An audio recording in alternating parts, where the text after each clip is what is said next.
Dari Jalan M Sanggino nomor 41 Yogyakarta 101,3 Star FM Inspiring Sound. 13 Juli 2023 nih malam Jumat ya. Malam Jumat ngapain sih? Nggak ada apa-apa sih ya Star Lovers. HIV tanggung jawab bersama. Malam ini Ardi Sarjono bersama dengan Tropical Medicine FKKMK UGM nih Star Lovers. Malam ini kita akan ngobrolin terkait dengan HIV, Human Immunodeficiency Virus. Bagaimana perkembangannya sudah ada di depan Ardi, Dr. Yanri Wijayanti Subronto, PhD, spesialis penyakit dalam, konsultan penyakit tropis infeksi dari Divisi HIV dan juga PIMS Pusat Kedokteran Tropis UGM. Selamat malam Dok, apa kabar? Selamat malam. Sehat? Alhamdulillah baik. Sehat. Ini Ardi sering loh ikutin webinar atau apa gitu. Kalau dengerin Dokter Yanri ini, aduh. Terus begitu Pak Produser ngasih kirim, besok sama Dokter Yanri, wah seneng banget nih ya.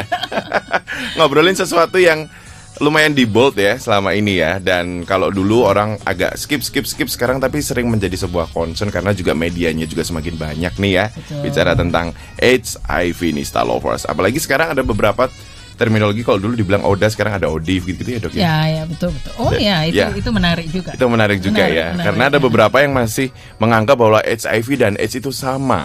Ya. Nah, betul, baik. Betul. Nah, sebelum ke sana nih Star Lovers, Anda akan ngobrol dengan Ardi dan juga Dr. Yanri nih ya. Kita akan ngobrolin bahwa ternyata Yogyakarta sendiri ini juga salah satu provinsi yang berbintang dalam tanda kutip ya. Betul. Terkait HIV. Nah, ini sebenarnya seperti apa sih, Dok?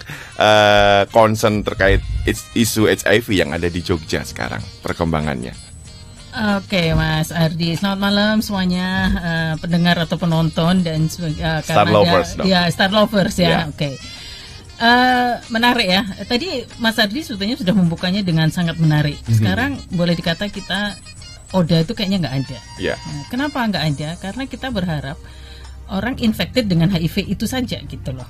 Karena kalau boleh sedikit klinis gitu ya Mas Ardi, HIV itu kan ada 4 stadium gitu kan, stadium 1, 2, 3, 4 kayak gitu. Ketika stadium 1 itu kan teman-teman belum punya gejala dan sebagainya. Baru stadium 2 nanti mungkin pada kulit, maka teman-teman kulit banyak yang concern juga terhadap HIV kayak gitu. Kemudian baru stadium 3 itu biasanya ke kami penyakit dalam. Baru nanti stadium 4 itu biasanya adalah lebih pada bentuk-bentuk manifestasi pada saraf gitu ya. Nah kita dulu AIDS itu adalah acquired immune deficiency syndrome. Jadi suatu sindroma ketika seseorang itu nggak punya kekebalan oleh karena infeksi HIV. Itu harus kita kunci ya. HIV itu virusnya, tapi AIDS adalah keadaan bila seseorang tidak punya kekebalan tubuh oleh karena infeksi HIV. Nah, kalau seseorang itu kekebalan tubuhnya turun tapi bukan oleh karena HIV, tidak disebut sebagai AIDS ya. Jadi itu nomor 1. Nah, kedua, dengan keadaan yang sekarang kita masif juga di media dan sebagainya, kita berharap teman-teman yang tahu bahwa berisiko segera tes supaya masih bisa dalam, boleh dikata stadium 1-2 lah. Jangan sampai disebut sebagai AIDS. Maka sekarang AIDS itu kita mulai agak kita kurangi, kita sebutnya sebagai orang dengan infeksi HIV.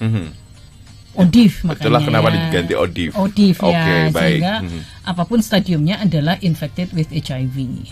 Bahkan dalam dunia medisnya pun sekarang akhir-akhir ini WHO juga menyebutnya sebagai advanced HIV disease. Jadi AIDS itu karena AIDS menjadi kayak konotasinya sangat negatif dan sebagainya gitu ya. Udah end stage banget gitu ya, Dok, ya. Dan kayaknya ini banget lah horor dengan kurus kering besok meninggal atau apalah kayak gitu. Nah sekarang advanced HIV disease itu.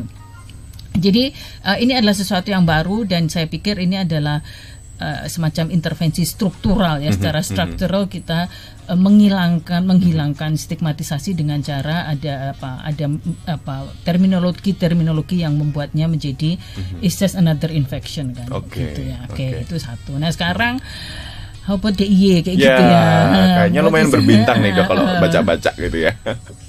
DIY menarik gitu ya. DIY adalah melting pot untuk sekolah terutama. Yes. Ya, karena kita mungkin punya 300 kayaknya perguruan tinggi something like that. Betul, dan 10% adalah mahasiswa penduduknya.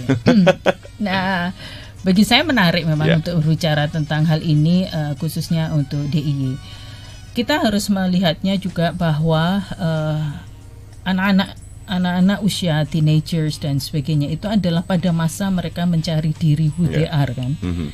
Kemudian ada sexual reproduction yang kedua, puberti dan sebagainya. Nah, disinilah sebetulnya masa krusial, Mas. Krusial ketika pendampingan, misalnya ada yang saya itu kok laki tapi tertarik sama laki ya, tapi nggak ada yang mendampingi gitu kan, nggak ada yang mendampingi. Mendampingi dalam arti to make sure who you are kayak gitu ya. Dan kita bukan menjudge. Kita tidak untuk itu, karena mungkin ini adalah kalau dalam pemilu itu adalah floating mess kayak gitu ya, masa mengambang yang tidak jelas. Nah ini yang sebetulnya justru kita harusnya di teman-teman adik-adik SMP itu kita dampingin dalam arti ketika supaya kalau misalnya memang sexual orientationnya atau apa itu, dan juga anak-anak itu kan sedang masa eksplorasi, Mas. Umur 18 itu pengen ngerti ini akeh gitu ya. SMP, SMA itu kan pengen ngerti. Dulu saya sampai ngomong sama anak saya, kamu tuh kalau nggak pengen tahu malah aneh, saya bilang gitu. Karena anak umur segitu tuh you have to be curious kayak gitu. Ketika kamu nggak, terus kamu ngapain ya kayak gitu ya. Kita itu nah anak-anak kan menjadi perlu didampingin sekali lagi. Curiosity-nya itu harus diinikan. Nah sehingga anak-anak curious itu yang kita tanda kutip takutkan adalah mencoba dengan temannya, entah ya laki ya perempuan dan sebagainya seperti itu. Sekali lagi ini kita menyadari mereka pada masa eksploratif diri. Nah yang kita sayangkan adalah ketika mereka sebetulnya tidak tahu bahwa apa yang mereka lakukan itu at risk. Sehingga saya cukup sedih lah.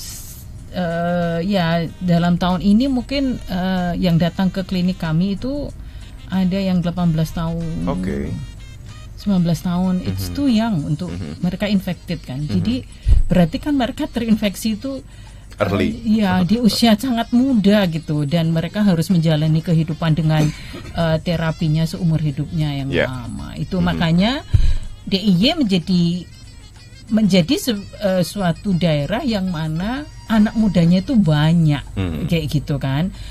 Bukan hanya di DIY-nya, yang datang ke DIY menjadi banyak juga. Nah kita juga bekerja sama dengan teman-teman Vesta. Kami dulu juga ya dok, yang banyak itu adalah juga kita mendampingi yang ada di DIY. Tapi kadang ada yang anak-anak itu datang ke DIY ternyata sudah infected, jadi mungkin karena dari luar kotanya juga tidak terinikan juga. Nah itu ya itulah makanya di DIY ini kita mempunyai kelompok anak-anak muda yang boleh dikata seharusnya juga mendapatkan pemahaman, pengetahuan. Kalaupun mau curious, don't do anything foolish kayak gitulah kira-kiranya seperti itu. Untuk sampai harus terinfeksi di usia muda itu kan not nice lah. Jelas ya. Apalagi fase tumbangnya harusnya masih curious ya. Tapi ternyata sudah ada something gitu dalam arti oke. Nah, kalau kita berbicara seperti itu kan memang HIV ini masih erat kaitannya dengan stigma ya, Dok ya. Banyak sekali stigma, apalagi tadi juga sempat ke-mention terkait sexual orientation yang tidak common di daerah kita, di negara kita ini seperti ini. Jadi akhirnya kan membuat mereka semakin menarik diri untuk bisa mengakses dan sebagainya. Nah, itu gimana nih, Dok, sebenarnya kalau bicara stigma nih? Kalau mau jujur, kami yang bekerja dulu sampai pernah ada orang UNH itu bilang begini, kalian di Indonesia itu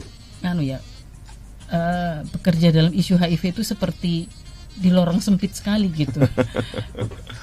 Karena kita tahu pencegahannya adalah dengan kondom, tapi saya berkondom-kondom juga nggak boleh ngomongnya, ya kan? Kemudian kita tahu bahwa siapa yang berisiko, kita tahu kayak gitu ya. Sex worker at risk ya, at increased risk ya, pada mempunyai risiko yang lebih tinggi dibandingkan yang lain. Kemudian teman-teman yang dengan gay atau laki-laki seks dengan laki-laki kayak gitu. Nah kita ngomongin itu juga kayaknya salah lagi, kayaknya kayak gitu kan. Jadinya kita mau ngapa? Padahal itu adalah sesuatu yang we have to acknowledge ada. dan kita work with them gitu loh, work on it kayak gitu. Jangan diabaikan. Justru mereka pun dalam keadaan bingung. Betul. Ya kan, mereka aja bingung, malah aku juga mengdinengke wae ya wis kan kayak gitu ya. Ada banyak yang bablas ya, Dok, jatuhnya. Nah, iya, takutnya kan di situ. Jadi I think ya menurut saya PR kita bersama lah. Maka Dinas Pendidikan menjadi juga harus ikut concern ya, ikut menjadi pihak yang perlu kita adakan dialog gitu ya, bahwa anak-anak ini pada fase mencari orientasi seksual saya apa. Mayoritas tidak apa-apa. Oke, mayoritas straight itu adalah sesuatu yang common ya di dalam dunia itu, kita menyebutnya yang itu mainstreamnya itulah. Sebetulnya yang tidak straight kayak gini ini kan mungkin persentasenya sebetulnya sedikit gitu ya, tapi kan terus menjadi seperti terlihat banget kayak gitu kan, karena anomali seperti dilihatnya menjadi berbeda lah, padahal mereka sendiri bingung, kok aku beda ya kayak gitu tuh sebetulnya kan mereka juga bingung kan. Nah, belum lagi nanti kalau diajak temennya dibully, ada juga kan yang sampai dibully, bahkan mungkin juga pihak sekolah tidak siap. Nah, ini kan PR kita bersama, Mas. Moga-moga ya media-media seperti ini bisa mengajak para orang tua, para guru dan sebagainya itu to know their students yang mungkin agak berbeda, itu bukan malah tambah diasingkan atau apa ya, tapi diajak obrolan kayak gitu, diajak ngomong janjane piye dan sebagainya. Ya, kalau Ardi pernah baca di beberapa artikel atau apa gitu ya, dengan kekhususan itu pasti ada story kan di belakangnya. Story-story itu yang kadang mereka kurang ter-encourage gitu ya sama teman-teman ini, akhirnya kayak hilang arah. Terus betul. Ada yang dulu saya juga sama Mas Dede Utomo ya, pendiri Gaya Nusantara itu. Mas, sebetulnya harus ada alasan nggak sih kayak gitu? Beberapa adalah sesuatu yang trauma. Jadi dalam teori sainsnya untuk being gay, itu teorinya bisa banyak sekali. Beberapa ada tanda kutip ya dianggap sebagai alasan kayak gitu ya. Ada trauma terhadap apa misalnya seperti itu. Ada juga yang teori mengatakan bahwa di dalam kandungan ibu ada suatu hormon yang tidak mencapai optimalnya. Kemudian dalam teori psikologi, teori perilaku itu Mas Dede dulu juga mengungkapkan, kami tuh gay karena kita mungkin lebih takut pada perempuan kayak gitu ya. Jadi ada traumatik. Ya, ada juga yang seperti itu gitu ya. Jadi atau ketakutan menikah karena tanggung jawab besar. Jadi menarik juga ya. Jadi dari medis juga masih banyak yang belum confirm apakah ini genetik, tidak ada. Sampai sekarang we know it's not a genetic thing. It's not a genetic thing. Hormon mana yang salah? Karena saya pernah juga melihat pas di TV itu bahwa studi pada twins ya, kembar itu kan yang kembar benar-benar kembar aja, yang satu bisa gay, satu tidak gitu. Itu kan juga menarik ya. Nah itu. Ada satu lagi Mas Ardi yang saya jadi ingat. Sebetulnya gender itu ya. Gender ya, we don't talk about gender ya. Selalu hanya dikatakan laki perempuan itu seks, itu jenis kelamin. Tapi gender adalah social role kan. Sebetulnya gender itu artinya adalah social role that you play kayak gitu. Maka gender identity yang mungkin paling striking adalah teman-teman transpuan ya. Transpuan waktu beberapa tahun yang lalu saya ikut di conference, kami benar-benar meeting di Filipina itu. Pas kami di Filipina juga. Terus itu how are we going to define transgender gitu. Harus ada didefinisikan. Nah, definisinya adalah orang yang menunjukkan atau gender identity-nya adalah berbeda dari jenis kelamin di mana dia dilahirkan. Ya, pada saat dia dilahirkan. Di mana dia terlahir kayak gitu ya. Jadi jenis kelaminnya perempuan tapi dia adalah lebih pada trans man kayak gitu ya, dan sebagainya. Itu how are we going to define. Tapi sebetulnya ketika kita ngomongin gender, Bugis itu mengenal 5 gender, Mas.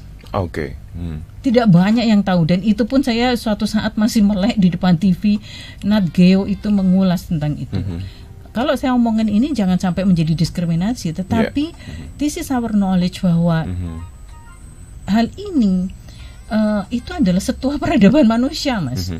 Nah, kadang kita jeda sejarah itu loh, gegar sejarah.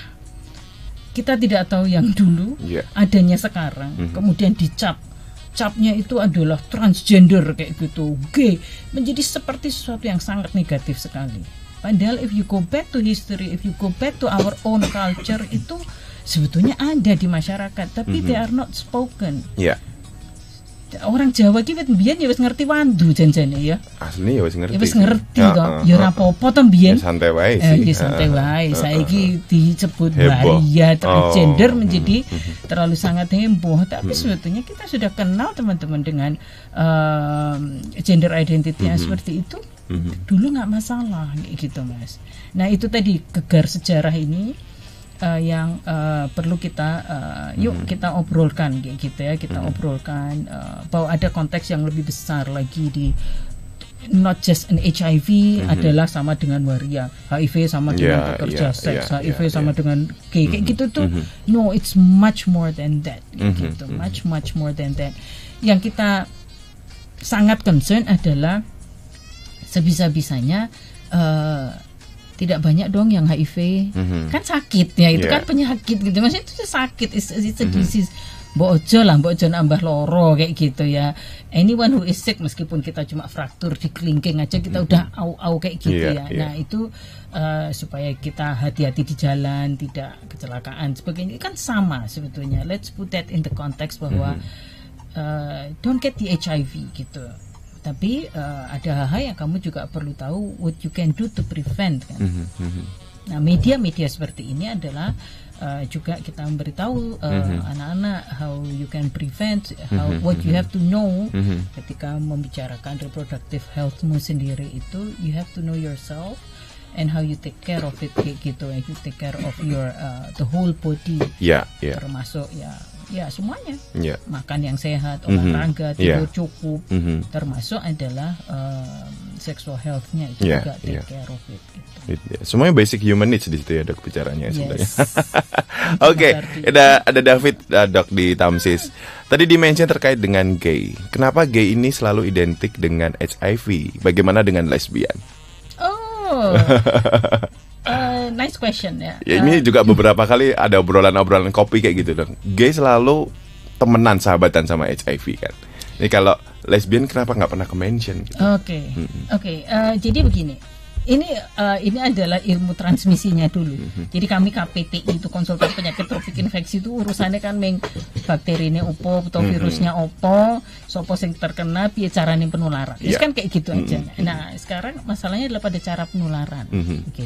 Cara penularan itu hanya ada 4 cairan tubuh yang bermakna untuk suatu penularan HIV. Satu, darah. Makanya PMI harus screening bagus.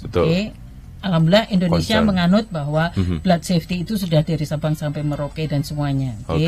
PMI dan UTD itu sudah punya standarnya sendiri gitu. Itu we are very lucky bahwa kita sudah pada punya standar itu. Atau teman-teman dengan pengguna nafsa kan? Ya itu makanya darah itu kan mereka berganti jarum dan sebagainya. Itu satu. Yang kedua adalah 2 dan 3 ini bareng, cairan mani dan cairan vagina. Itu sahabatan itu juga ya. Nah, karena itu yang mengandung virusnya yang banyak, yang cukup bermakna untuk sebuah penularan. Dan yang terakhir adalah ASI kan. ASI hanya pada ibu dengan janinnya kan, dengan bayinya kayak gitu. Nah, sebetulnya cairan tubuh itu kan lebih dari 4 ini, Mas. Banyak. Ada banyak, sehingga kita mengatakan cairan tubuh yang bermakna untuk sebuah penularan hanya 4 ini. Nah, sekarang kita berbicara bagaimana sebuah cairan ini berpindah dari satu tempat ke tempat yang lain kan, gitu. Kalau pada gay, sexual activitiesnya adalah dengan anal kan, anal sex. Kalau yang tidak anal sex adalah vaginal sex kan, seks vagina. Nah kalau anal sex berbeda dengan vaginal sex adalah pada vaginal sex ada mukosa vagina kan? Ya. Nah pada anus tidak ada. Mukosa adalah selaput lendir lah. Selaput lendir, yang bikin becek lah ya. Betul. Kalau di cowok kan nggak ada ya dok? Kalau di anus kan nggak ada. Iya, beda tempat nih, beda tempat. Oke, kebayang. Oke, jadi di anus itu tidak ada pelumasnya, tapi jangan pakai kastrol, jangan panas. Kastrol apaan sih? Pelumas. Oh, lubrikan. Oh, ya kayaknya saya sering lihat di beberapa toko deh itu. Tapi jangan pakai yang untuk mobil ya. Melonyoh ya.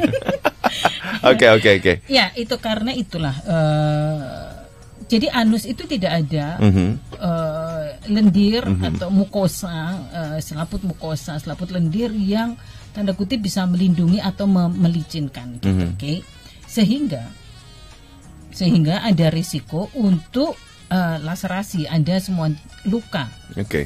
Luka kecil-kecil. Nah, iritasi gitu nggak dok? Iya, terbuka. Nah, kan intinya adalah terbukanya pembuluh darah ini kan. Nah, skenario yang paling mudah adalah begini. 2 laki-laki, yang satu HIV positif, yang satu negatif. Nah, ini kadang saya harus menjelaskan juga kepada teman-teman itu adalah kalau yang positif adalah yang di atas, yang top. Jadi laki-lakinya.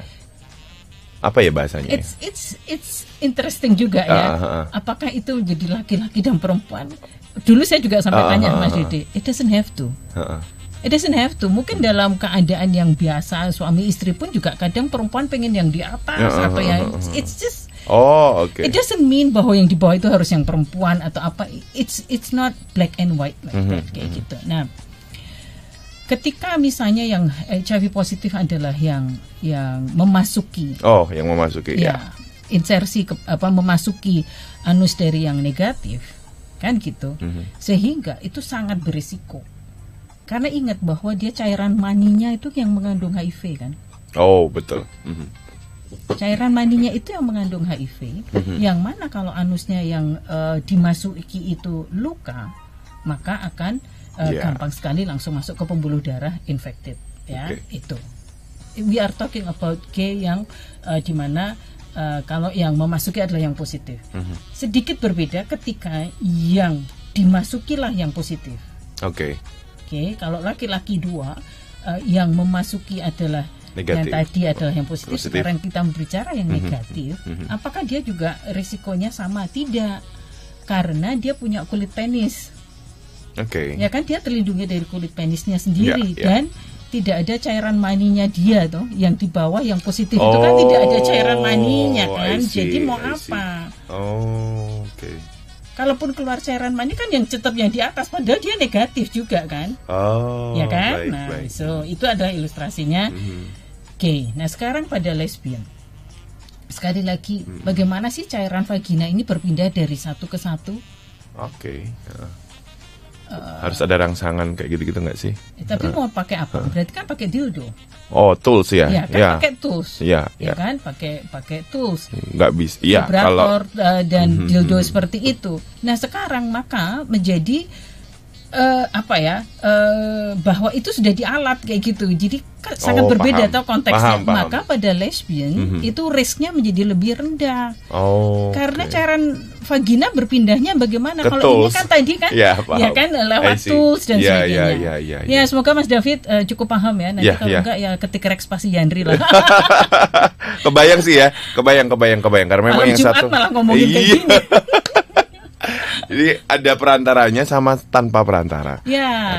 Kalau kita kembali ke gay tadi dok, kalau bicara yang berarti apakah ada atau saya belum baca risetnya, apakah memang yang dimasuki itu kecenderungan memiliki angka HIV lebih rendah dibandingkan yang memasukkan, atau seperti apa, atau sama saja? Justru mereka at increased risk ya, dia menjadi risikonya menjadi lebih tinggi karena dia negatif, dimasuki yang positif kan sangat risiko dia sangat tinggi kayak gitu. Maka pemahaman tentang ini perlu teman-teman ketahui kayak gitu. Anal sex di mana yang memasuki adalah yang positif itu adalah maka risikonya yang adalah yang paling tinggi. ya, dibandingkan kalau sebaliknya. Kalau yang dimasuki positif, ya, terus yang memasukkan yang negatif itu lebih termasuk kalau suami istri. Misalnya yang suami yang positif, risiko untuk menulari pada istri memang jauh lebih tinggi dibandingkan kalau istri yang positif duluan, gitu ya. Risikonya untuk menulari si suami lebih kecil karena si suami adalah kulit penis. Sementara kalau perempuan tuh hanya terlindungi dengan selaput lendir tadi, yang mana bisa mungkin tidak pas banyak dan sebagainya, sehingga juga selaput lendir itu kan tipis juga. Risiko untuk laserasi dari selaput lendir sehingga terbukalah pembuluh darah. Nah itu makanya laki-laki yang positif risiko untuk menularkan pada perempuan yang negatif itu menjadi lebih tinggi. Nah ini menjadi isu, Mas. Mungkin sepertiga dari pasien kami gitu ya, which we have around 1,000 ya, 1,000. Wow, banyak banget kami gitu ya. Sepertiganya itu adalah ibu rumah tangga. Sepertiganya, 300-an. Ya. Itu adalah terinfeksi dari pasangannya sendiri gitu ya. Nah makanya sekarang programnya adalah semua ibu hamil harus kita tes HIV, Mas.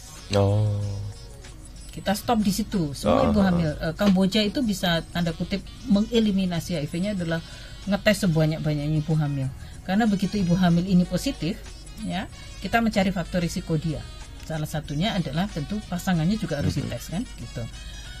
Yang kedua adalah ketika kita tahu si ibu hamil ini positif, maka kita segera memberikan ARV, memberikan terapi antiretroviral agar supaya tidak menularkan pada janinnya. So we hope to have a healthy babies lah. Meskipun dari infected mothers kayak gitu. Ketika kita bisa di trimester pertama, maka para perempuan kalau hamil tolong cek kayak gitu ya, supaya as early as possible kita ketahui, sehingga kita bisa memberikan ARV sedini mungkin untuk supaya bayi tetap tidak terinfeksi. Itu program berikutnya. Maksudnya program kita adalah salah satunya itu. Ibu hamil tolong tes. Itu salah satu upaya early deteksi ya, Dok, ya. Khusus buat ibu-ibu yang karena itu tadi ternyata adalah suaminya yang mempunyai risiko. She doesn't know that she is infected gitu ya, maksudnya ternyata tertular di dalam sebuah rumah tangga sendiri kayak gitu. Ya walaupun setelah itu agak prahara-prahara dikit ya, Dok. Itu personal issue ya. Ya baiklah. Kalau kita kembali ke stigma nih, Dok.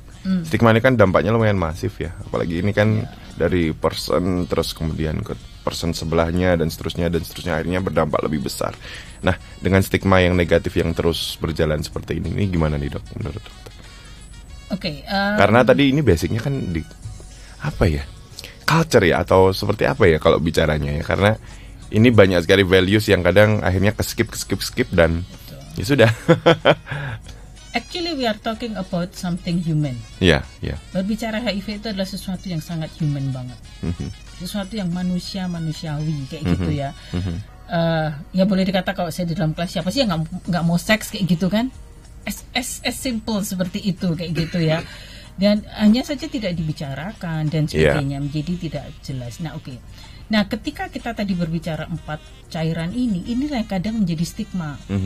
Berarti adalah orang yang tukang seks kayak gitu-gitu kan. Jadinya karena kita berbicara tentang cairan mani, cairan vagina, ini berarti adalah para pekerja seks, mesti sama dengan pekerja seks, sama dengan kayak gitu-gitu kan. Itu. Nah makanya sekali lagi sesi seperti ini adalah kita pelurusan pemahaman. Sekali lagi kita luaskan pengetahuan kita bahwa infeksi ini ditularkannya melalui itu.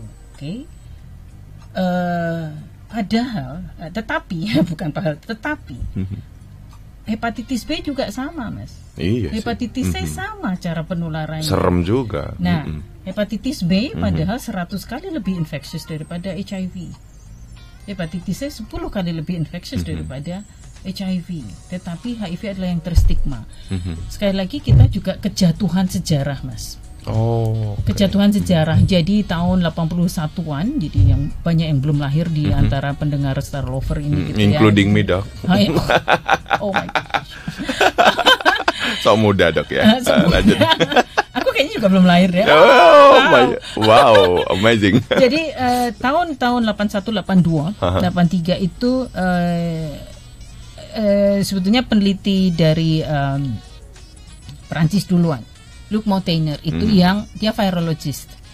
Ada seorang klinisi yang meminta dia, ini kamu coba cek sampel ini, sampel darah ini atau apapun spesimen itu, tolong cek karena ini pasien kok sakitnya banyak sekali. So it was kind of the AIDS gitu kan, kayak gitu.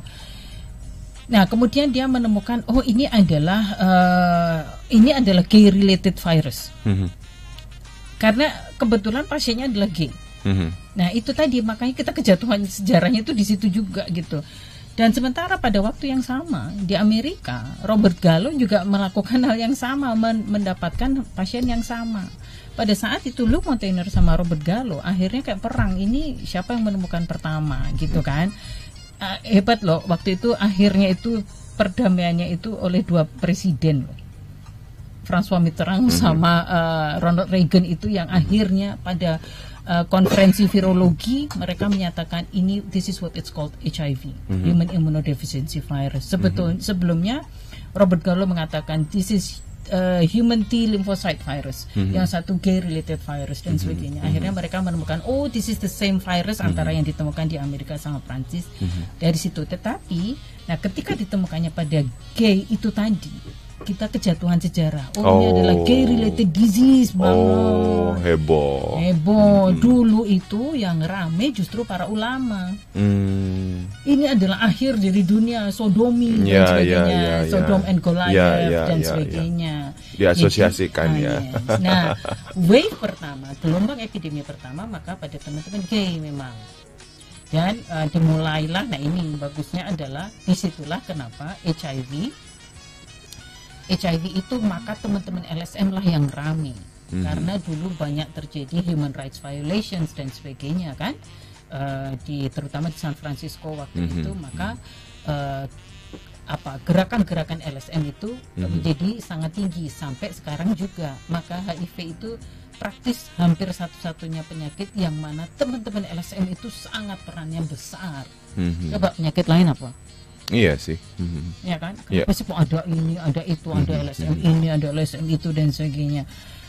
Nah, karena tadi sejarahnya itu terjadi violationsnya yang luar biasa sehingga human rights itu menjadi harus diutamakan. Nah, makanya tahun lalu World AIDS Day-nya disebut sebagai equity. Semua have to have the same equal rights, termasuk akses kepada layanan itu harus sama. Itu ceritanya jatuhannya itu, stigmanya adalah salah satunya di situ, Mas Ardi. Nah sekarang ya tugas kita ini, karena wave pertama adalah pada gay, baru wave kedua pada saat itu banyak penasun. Waktu itu pengguna nafsa suntik, karena dunia narkoba saat itu adalah injecting, yang mana yang tadi itu darah kan. Nah itu maka itu adalah wave kedua. Wave ketiga, gelombang epidemi ketiga adalah pada partner orang-orang ini. Ya, pada partner orang ini, kemudian juga menuju ke sex worker, sehingga pada client sex worker. Nah, client sex worker inilah yang mungkin juga menjadi sangat banyak, karena di Indonesia itu sebetulnya estimasi jumlah sex worker hanya 200.000, Mas. Karena kliennya sebenarnya ya. Karena kliennya estimasinya 3-5 juta, Mas. Ya kan? Bayangkan aja perputarannya ya. Ya, makanya itu kami juga banyak juga dengan teman-teman pekerja seks, tapi they already know gitu ya. Mereka itu justru kenapa gua lagi sih yang harus kayaknya jadi program kayak gitu. Sementara yang tidak mau pakai kondom adalah para kliennya. Sih. Apalagi sekarang fenomenanya adalah digital, terkait dengan digital concern. Ya ini kan ada apps A sampai Z ya dok sekarang. Ya itu yang kadang ibaratnya nggak perlu ke suatu tempat. Yang tempat-tempat yang terkenal itu pun sekarang juga udah nggak seterkenal itu betul, gitu. Nggak usah kesana juga gitu. Katanya dulu kalau di Bandung dulu di mana kayak gitu, sekarang di mana? Di mana-mana kayak gitu kan. Iya betul. Nah itulah yang makanya it's interesting ya berbicara tentang HIV itu is just not medisinya kecil lah, tetapi menjadi apa yang melingkupinya itu menjadi kadang menjadi bahasa Sunda ini tuh jadi riweh kayak gitu ya. Jadi ribet gitu karena apalagi melihat orang yang berbeda. Ngapain sih yang nggak common ya? Iya, ngondek kayak apa kayak itu terus menjadi dibully yang mana, aduh ya ampun kayak gitu-gitu ya. Itu ya that's what we are facing. Nah, moga-moga kita berbicara HIV ini sebagai sesuatu yang adalah infeksi virus yang kita tahu cara penularannya. Kemudian kita tahu siapa, dengan tahu cara penularannya, kita tahu siapa yang at increased risk, yang mempunyai risiko lebih tinggi, kayak gitu kan. Dan ini semoga teman-teman yang tahu berisiko, please come to get tested dan sebagainya. Dan semua pihak harus terlibat juga, Mas. Betul. Semua dari sekolah, dari media dan sebagainya kan. Oke. Kita akan bahas lagi nih Star Lovers ya, ini nggak kerasa kok. Ngobrolnya panjang loh ya. Ini kita akan break dulu ya Star Lovers ya. Habis ini kita ngobrol bagaimana sih peran kerjasama di antara kita sebagai masyarakat, kemudian ada media, kemudian ada juga pakar-pakar seperti Dr. Yandri, sehingga knowledge yang tersampaikan pun juga sesuai gitu, sehingga outcome-nya pun juga bisa sesuai yang diharapkan juga nih Star Lovers. Setelah satu lagu dari miliknya Guns N' Roses, Paradise City untuk Anda. Masih bersama dengan Ardi dan juga Dr. Yandri, Star Lovers bisa bicara tentang HIV adalah tanggung jawab bersama. Betul banget ya, karena memang nggak bisa berjalan sendiri di sini ya Dok ya. Banyak sekali pihak yang harus dilibatkan di sini ya. Nah, sebelum nanti kita bicara tentang kerjasama nih, tadi Ardi menarik juga. Ada anak teenager sudah ketahuan, kemudian ada anak-anak yang kecenderungannya harusnya belum tapi sudah. Ini apakah memang ada kayak kajian menjemput bola dari entah komite atau apapun atau pemerintah gitu ya, melakukan identifikasi atau seperti apa nih Dok? Sekarang anak-anak muda bisa lebih mudah diketahui. Kadang kan apalagi kita tahu ya HIV tadi ada 4 stage, dan stage awal asimptomatik, tidak ada gejala, yang mungkin dia nggak sadar apapun. Tapi anak-anak umur segitu, apakah datang dia mau tes HIV saking aware-nya atau gimana tuh Dok? Oh, menarik ya. Nah ini dalam hal ini saya mengapresiasi teman-teman di komunitas, ada Yayasan Vesta. Oke. Ya. LSM tuh ya Dok ya. Yang sudah cukup lama, yang lebih dari 15 tahun. Salah satunya itu, yang kedua teman-teman dari kelompok Waria itu, keluarga besar Waria Yogyakarta, segala itu ya. Tadi sesiangan saya juga dengan mereka. Salah dua itu ya, jadi ada yang lain juga lah, Metakom dan sebagainya. Mereka justru yang melakukan penjangkauan juga. Melakukan penjangkauan dalam arti ada satu titik, partnernya siapa? Jadi kayak snowballing kan mereka itu. Jadi ketika ada satu, biasanya mereka akan punya komunitas, close community. Beberapa orang. Nah itu kalau satu sudah terjangkau, sehingga nanti teman-teman Vesta, yuk ngajak yuk tes. Nah itu satu hal yang bisa boleh dikata we have to appreciate their work. Keren. Memasuki what we call the hidden population kan. Kayak saya itu kemana ya aku mau mencari mereka, itu kan nggak bisa. Nggak bisa kan, kayaknya hanya saya bisa menunggu saja gitu. Jadi kita memerlukan, makanya tadi peran-peran itu siapa saja. Teman-teman di komunitas yang menjangkau itu luar biasa menurut saya. Kemudian sampai mengajak mereka tes. Nah kalau misalnya yang itu skenario 1 ya, skenario 1 adalah ada yang mengajak tes memang kayak gitu, sehingga dalam keadaan seperti itu Mas, mayoritas masih dalam keadaan stadium 1 Mas. Enaknya kan di situ kan. Testing, mereka they're still fine. Mungkin kita memulai terapinya dengan bagus lah kayak gitu ya. Tapi mungkin sebulan terakhir ini saya punya ada pasien-pasien yang sangat muda kayak gitu. Tapi ada orang tuanya juga gitu ya. Terus orang tuanya mendampingi untuk. Terus menarik ya, ini umur berarti sekian, sudah terbuka dong ya. Terus menarik kan dong jadi, ya. Tapi ibunya negatif, jadi kan ini bukan dari ibunya nih, kan gitu. Jadi penularan pada janin kan bisa terjadi kalau dari ibu yang positif kepada janinnya. Nah dalam masa perkembangannya, maksudnya dia misalnya terlahir tidak terdeteksi bahwa dia HIV, itu kan dia akan ada rentang, dia akan menjadi sakit kan, sakit-sakitan. Apalagi kalau virusnya si ibu tidak pakai terapi pada saat hamil, tidak ketahuan dia HIV positif, kan mayoritas akan ada virusnya cukup tinggi sehingga si bayi pun sudah sakit lah, boleh dikata itu sejak awal. Nah makanya teman-teman pediatri kalau melihat anak yang boleh dikata deficient seperti itu, mesti akan tes dan akan orang tuanya kan konsen dan sebagainya. Tetapi yang ke saya itu kan kemarin tuh usia ada yang di refer dari, jadi dia sudah dalam ARV itu sejak umur 11-12 kayaknya. Ini bukan dari ibunya itu negatif. Sehingga terus akhirnya sekarang karena udah umur 18 kan masuk di kami kan, dia orang dewasa gitu kan. Saya juga bingung, ini bukan dari ibunya. Terus, nah ibunya cuma ngomong, itu dok, itulah dia tuh nggak mau ngomong dapat terinfeksinya dari mana. Jadi kita nggak tahu juga, makanya itu. Kalau dulu saya dulu sempat punya sahabat anak jalanan, Mas. Yang saya gunakan, kamu ngomong dong sama anak-anak lain, jangan sampai terinfeksi gitu. Nah teman-teman anak-anak jalanan itu kadang mereka melakukan hal yang sangat berisiko, antara seksual atau mereka mentato sendiri, yang tidak steril dan sebagainya kan. Jadi satu jarum dipakai untuk berbagi dan sebagainya. Nah ini itu saya sekarang agak kehilangan relasi dengan teman-teman LSM yang dengan anak-anak jalanan. Tapi semoga sudah berbeda lah. Kalau dulu cukup banyak, Mas. Saya awal-awal saya masuk isu HIV itu kehilangan waria itu pernah 1 bulan itu 7. Saya beri terapi, meninggal. Sampai saya trauma kayak gitu karena sudah terlalu lambat. Terlalu lambat, dan waktu itu saya juga akhirnya baru sadar bahwa ARV itu tidak menyelesaikan masalah ketika dia tidak punya makan. I see. Makanya Nelson Mandela mengatakan ARV doesn't stop anything ketika dia tidak makan kan itu. Ya.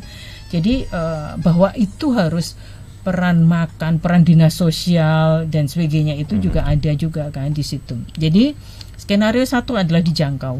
Skenario 2 tanda kutip ya terlambat kayak gitu ya. Sudah bahkan orang tuanya tidak tahu dia terinfeksinya dari mana. Dia pernah dengan siapa dan sebagainya itu. Nah kita harapkan know your risk ya.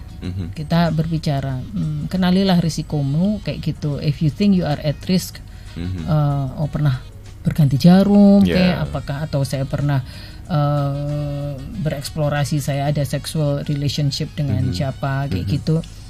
Nah, moga-moga juga di sini adalah teman-teman yang pengguna ini juga, Mas, app untuk mencari partner.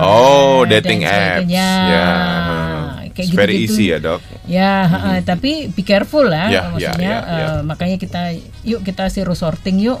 You know your partner sehingga you can do something to prevent kan, bisa melakukan untuk pencegahan kayak gitu. Jadi peran-peran LSM sangat penting untuk memberikan edukasi, kemudian mengajak mereka tes pada saat yang masih boleh dikata masih stadium sangat awal kayak gitu ya, Mas ya. Ya itu ketahuannya itu ya kadang satu dan lain hal, ternyata observasi saya pribadi, kok saya merasa akhir-akhir ini pasien saya kok kayak dulu lagi. Kalau dulu itu di awal-awal itu kita banyak yang tanda kutip stadium 3-4 ya, AIDS kayak gitu. Terus habis itu kan kita dapat sekian tahun ini adalah banyak yang stadium 1, jadi bagus kan gitu ya. Sehat-sehat. Tapi kok beberapa bulan terakhir ini, kok setengah tahun terakhir ini kok saya merasa itu.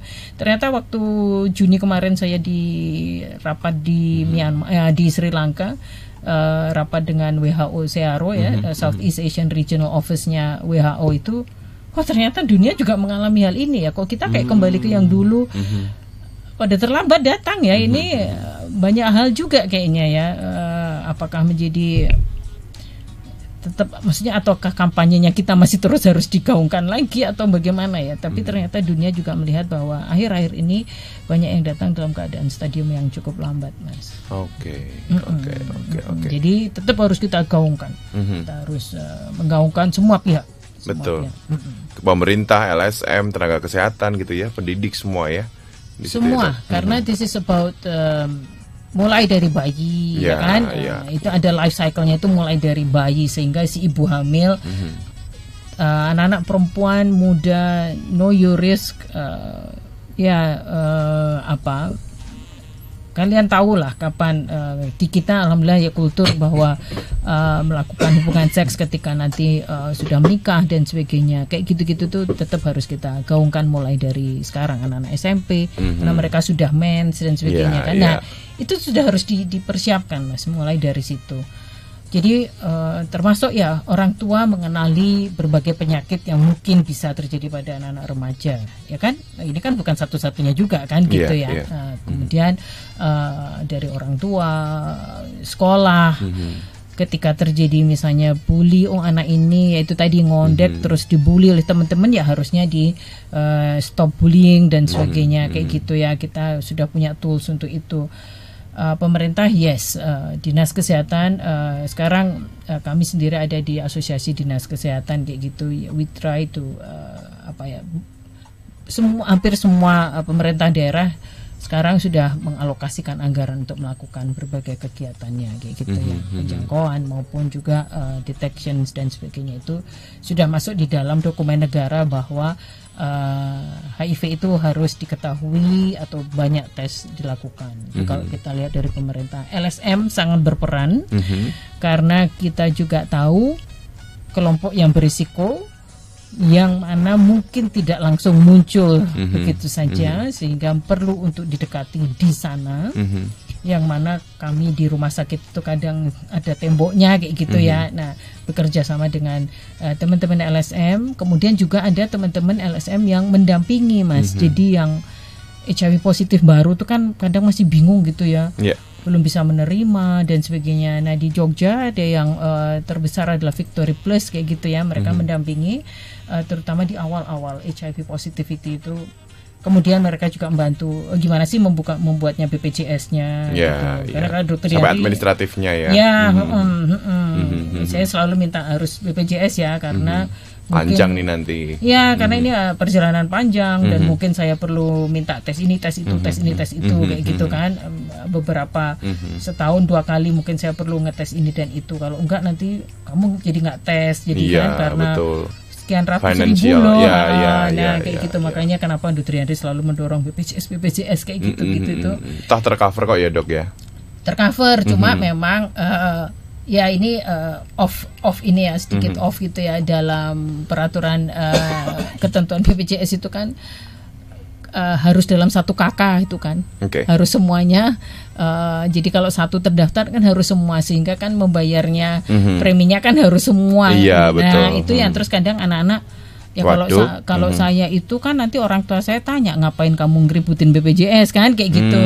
Jadi anak-anak juga kadang kalau pakai BPJS itu nanti orang tua tanya macam-macam lah. Mereka belum bisa open loh ya Mas, bahwa belum bisa open bahwa status bukan hanya HIV-nya tetapi being gay atau apa atau mempunyai risiko. Karena pasti akan diturut terus ya.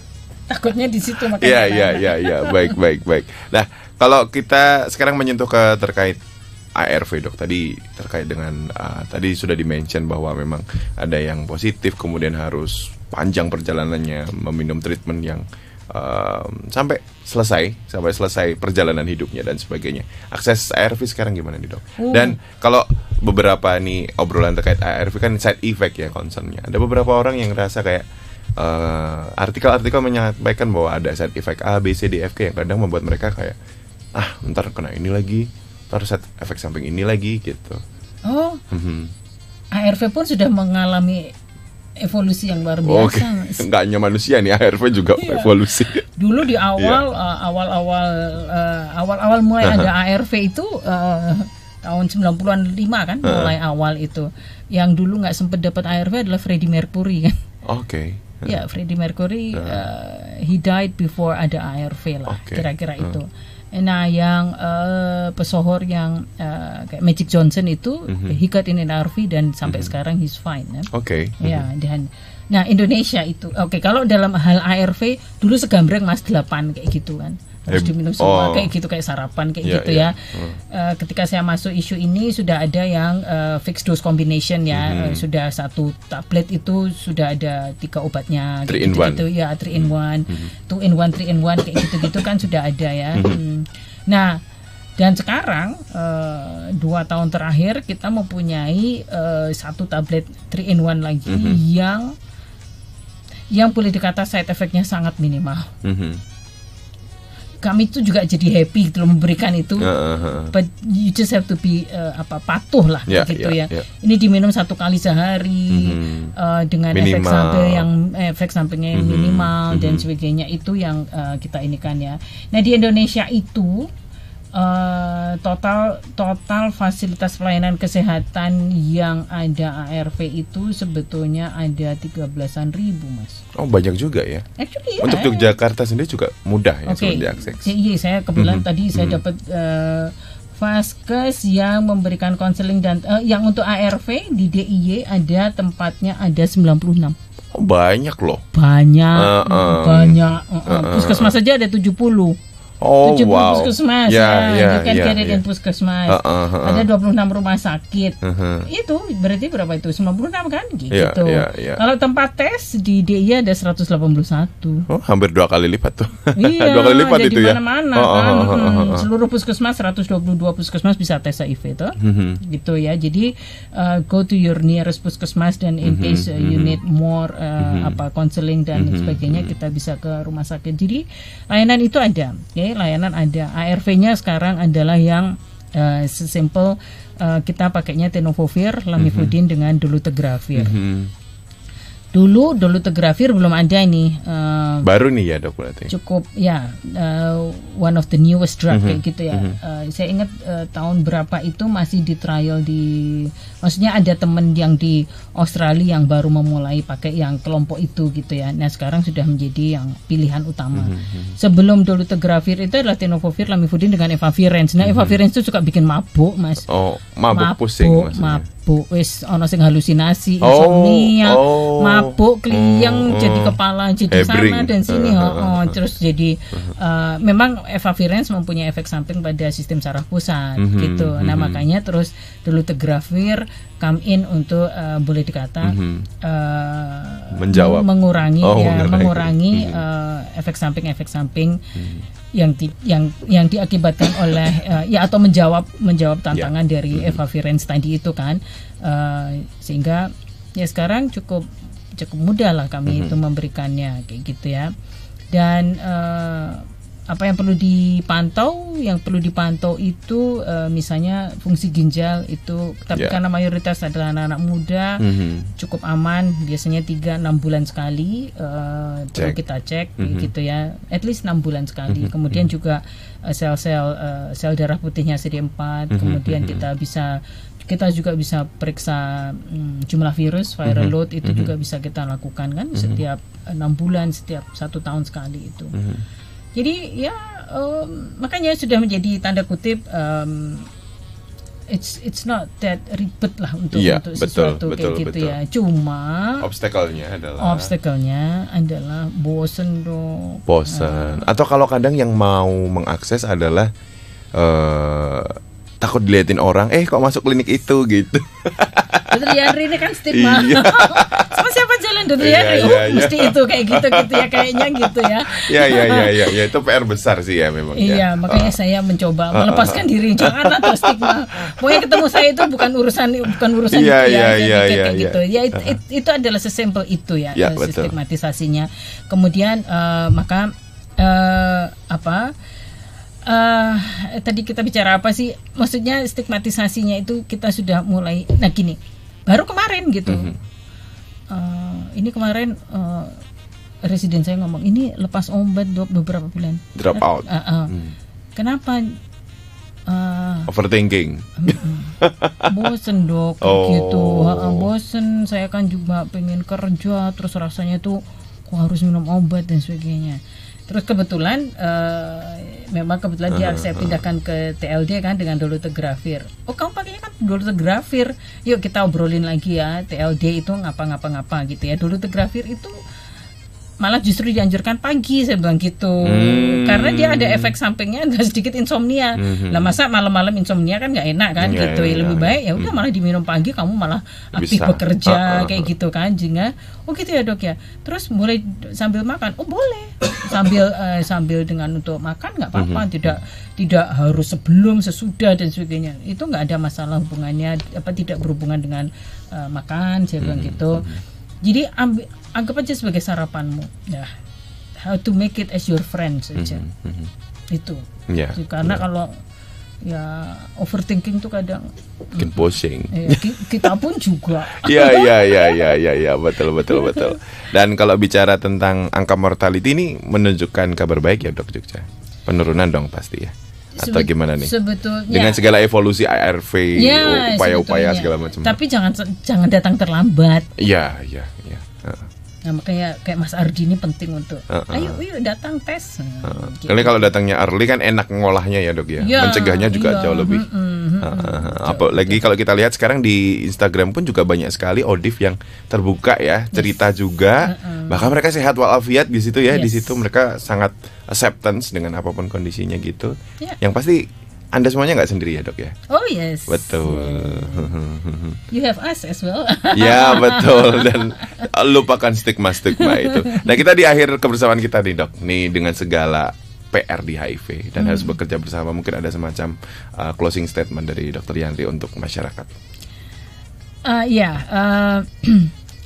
Bagi saya perjalanan panjang untuk masuk isu HIV itu adalah HIV adalah sesuatu yang sangat human ya, sangat manusiawi dalam arti adalah suatu hubungan manusia sekali kayak gitu. Kemudian juga